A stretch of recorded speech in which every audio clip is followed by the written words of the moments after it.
titres du bulletin.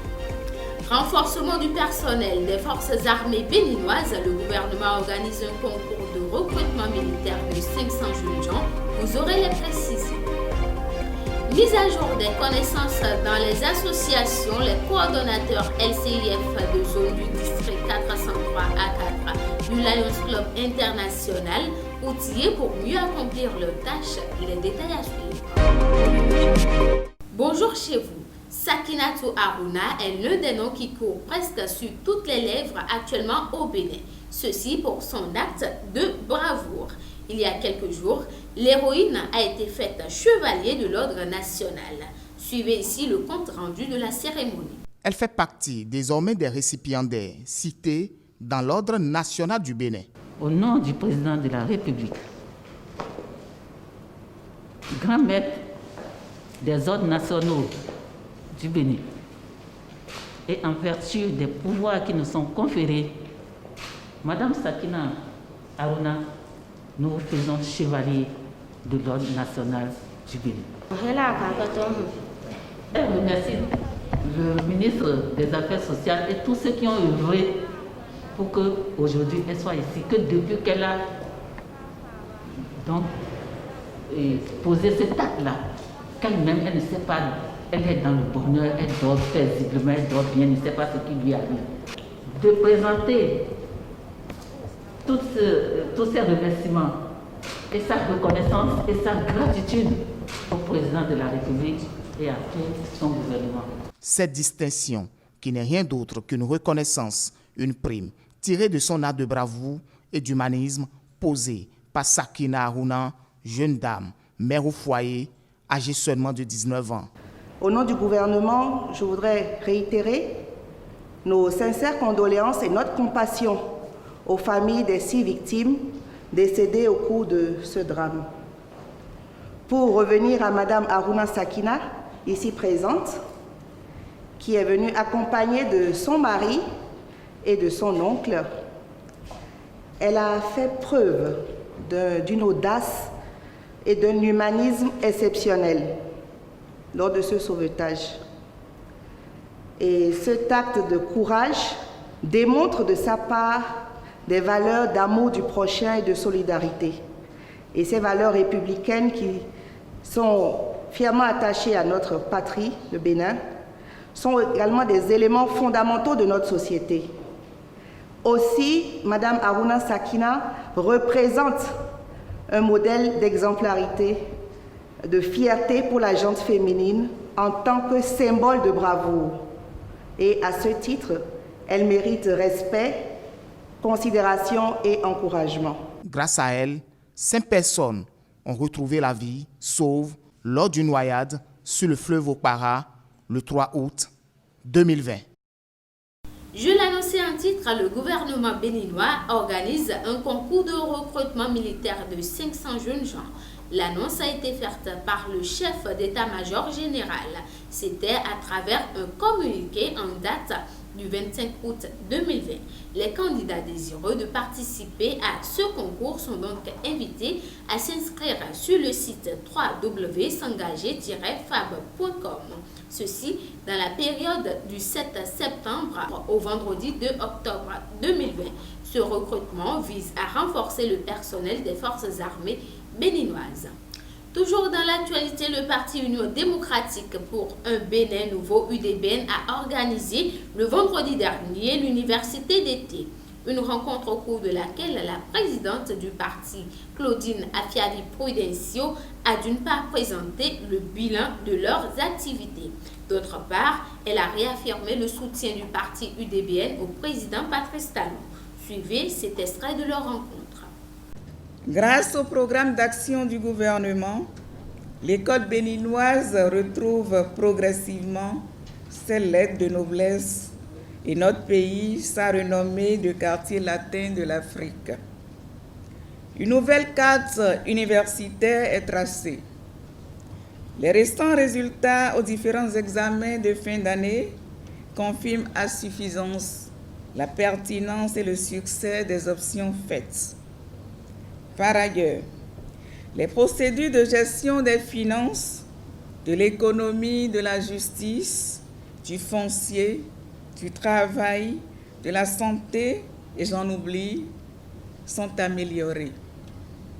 Mieux que par le passé, l'eau potable et l'électricité sont de plus en plus disponibles et accessibles aux populations dans la plupart de nos localités.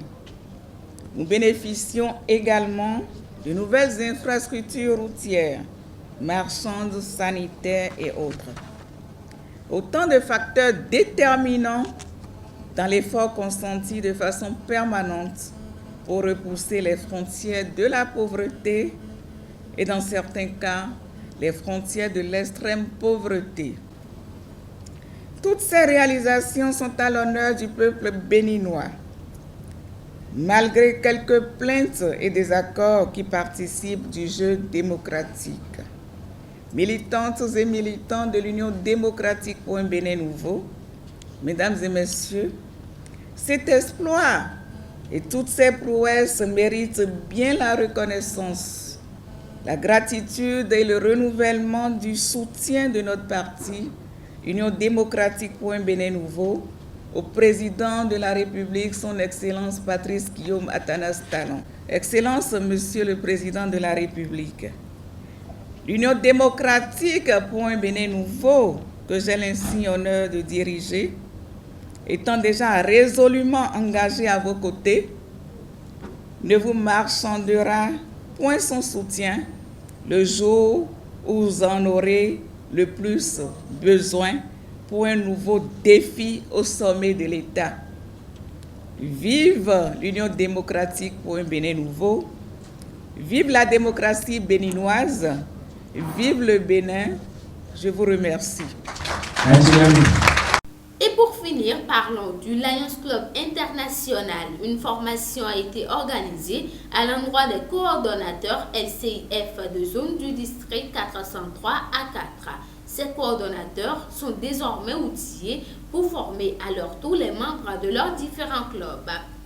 Pour en savoir plus sur l'utilité de cette mise à niveau de connaissances, suivez ce reportage de la rédaction. Les coordonnateurs LCIF de zone du district 403 à 4 de Lions Club International sont désormais outillés pour conduire au mieux les activités au sein de leurs zones respectives. Au cours de cet atelier de formation, un rappel a été fait sur les causes mondiales de Lions Club International ainsi que sur les domaines d'intervention de la fondation LCIF. Chaque coordonnateur de zone est donc fixé face à ses responsabilités. Ils ont déjà été désignés officiellement par le gouverneur. Ils ont déjà reçu leur lettre de mission, mais avant qu'ils ne démarrent, il faut leur donner un minimum d'outils et de méthodes de travail pour qu'ils puissent travailler à la base.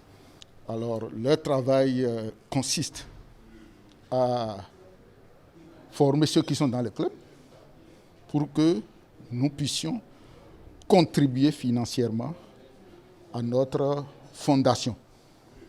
Puisque, en retour, lorsque nous montons des projets pour venir en aide aux communautés, nous demandons l'appui de cette fondation qui finance ces projets-là. Cette formation leur a apporté de nouvelles choses et ils se sentent plus aguerris pour mener leur travail. Et on a beaucoup insisté sur le fait qu'ils doivent chacun élaborer un petit plan, une feuille de route pour travailler efficacement afin qu'à la fin, on puisse apprécier ce qu'ils ont apporté de nouveau et quelles étaient les difficultés et autres défis que nous devons résoudre pour les années à venir. Satisfaction dans le rang des coordonnateurs LCIF de zone. Ils se disent engagés et prêts à assumer les tâches qui leur sont assignées. Donc c'est tout à fait normal que ceux qui sont chargés de coordonner cette activité soient outillés pour que leur action soit efficace sur le terrain. Et c'est, je crois, le but de la manœuvre. Et je suis sorti vraiment ragaillardi, disposant aujourd'hui des outils nécessaires qui vont me permettre de pouvoir agir efficacement sur le terrain. Je suis très fière d'avoir participé à cette séance de formation. J'en suis sorti très outillé et je suis capable d'aller faire le reste sur le terrain. Il y a certaines choses que, avant d'arriver ici, je ne maîtrisais pas. Donc, Par cette formation, j'ai eu des outils avec lesquels je pouvais mieux me débattre pour que mon mandat 2020-2021 soit un mandat réussi. La séance s'est achevée par la remise d'une attestation de participation au coordonnateur LCIF de zone présent à cette formation. C'est tout pour l'actualité sur Océan Online. Restez fidèles à nos programmes. Bel après-midi chez vous.